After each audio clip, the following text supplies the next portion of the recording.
যারা মাছগুলো ড্রামে পরিবহন করেন তাদের উদ্দেশ্যে আমার একটা কথা থাকবে যে আসলে মাছগুলো কেয়ারি কিভাবে করবেন, পরিবহন কিভাবে করতে ভালো হয়। সে দেখেন, এটা কিন্তু ড্রামে মাছগুলো যাচ্ছে, এটা হচ্ছে মাগুর মাছের পোনা।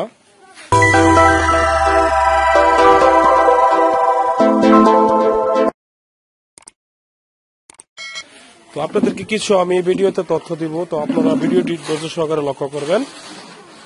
তো দেখেন, এগুলো হচ্ছে মাগুর মাছের পোনা। আপনারা দেখা যাচ্ছে দূরপাল্লায় অনেকে মাছ নিয়ে যায়, দেখা যাচ্ছে নাটোর, কুমিল্লা, ফেনী, নোয়াখালী, দেখা যাচ্ছে দূরদূরাপি জেলায় চলে যায়, কিন্তু আসলে মাছটা কিভাবে নিলে, এমনকি কিভাবে পাঠালে মাছটা আপনার দেখা যাচ্ছে সঠিকভাবে মাছটা যায়, সেই সম্পর্কে আলোচনা করব।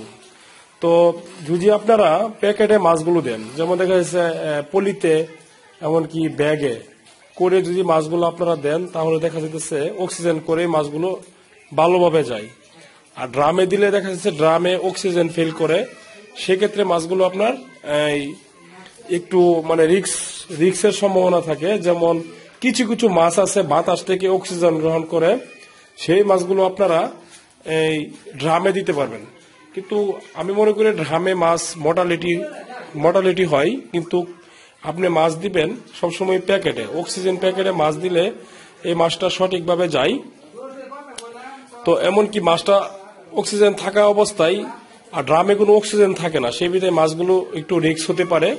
তো আপনারা এই বিষয়টা অবশ্যই খেয়াল করবেন। কিন্তু মাছ প্যাকেট করার সময় এখানে আনুষঙ্গিক কিছু মেডিসিন আছে, প্রয়োগ করতে হয়, যেমন অক্সিজেন ট্যাবলেট দিতে হয়। এমনকি দেখা যাচ্ছে আপনার উরস্যালাইন আছে, উরস্যালাইন দিতে পারেন। আবার দেখা যাচ্ছে ভালো গ্যাস দিতে পারেন প্যাকেটে। গ্যাস দিলে দেখা যাচ্ছে 24 ঘন্টা আপনার কোনো মাছে চিন্তা করতে হবে না। ড্রামে দিলে ড্রামের একটা রিস্ক থেকে যায়, বুঝতে পারছেন? এই জন্য এগুলো হচ্ছে মাগুর মাছ, এগুলো দ্রুত বর্ধনশীল, এগুলো চকলেট কালার বিদেশি মাগুর মাছের পোনা। তো এই মাগুর মাছগুলো সারা বাংলাদেশে মানে পাঠাইতে কোনো ঝামেলা হয় না, মর্টালিটি নাই বলতেই চলে, সুস্থ সবল মাছের পোনা। তো আপনারা দেখেন, ভিডিওতে লক্ষ্য করেন, এগুলো এখানে 50,000 মাছ রয়েছে। এখানে আছে আপনার এই 30,000 মাছ। এখানে এটা 1 আঙ্গুল সাইজ, আরেকটা আছে আপনার দেখা যাচ্ছে 200-250 কেজি, 4 থেকে 5 ইঞ্চি সাইজের মাছও আমাদের এখানে রয়েছে।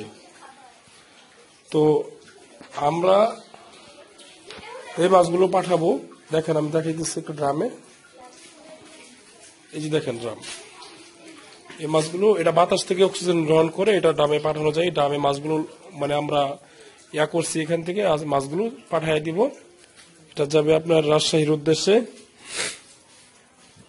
তো সুন্দরভাবে পরিচর্যা করে মাছগুলো পাঠাইলে মাছগুলো মর্টালিটি থাকে না। অনেক চাষিরাই আমাদেরকে কমেন্ট করে থাকে মাছগুলো ভাই মরে যায়, কি কারণে? আসলে এখানে কেয়ারি করতে হলে এই বিষয়গুলো লক্ষ্য রাখতে হবে। অনেক বিষয়গুলো আছে এখানে, অনেক খামারিরা লক্ষ্য রাখে না, শুধু মাছ বিক্রি করে, কিন্তু এটা আসলে কত পরিমাণে দিতে হবে, এমনকি কিভাবে দিলে আসলে ভালো হবে সেই সম্পর্কে মানে সেই বিষয়টা অনেকের ধারণা নাই। তো মূলত আপনাদের সেটা খেয়াল করতে হবে। দেখেন, মাছগুলোকে অল্প করে কিছু বসিয়ে দিলাম, দেখেন কিভাবে পাগলের মতো খাচ্ছে। এরা খাবারও খুব দ্রুত খায়, এমনকি খাবার খায় কম, বাড়ে বেশি। এরা এক একটা 10 কেজি ওজন হয়ে থাকে। তো দেখেন এই যে সাইজগুলো কত সুন্দর। তো যারা খামারি ভাইরা মাছ চাষ করতে চান তারা আমাদের সাথে অবশ্যই পরামর্শ করবেন। হ্যাঁ, মাছ পরামর্শ হচ্ছে মেন, পুকুর প্রস্তুতি এমনকি আনুষঙ্গিক অনেক পরিচর্যা আছে, সে বিষয়ে আমাদের কাছে পরামর্শ, ফ্রি পরামর্শ পাবেন। তো সবাই ভালো থাকবেন, সুস্থ থাকবেন, ধন্যবাদ, আসসালামু আলাইকুম।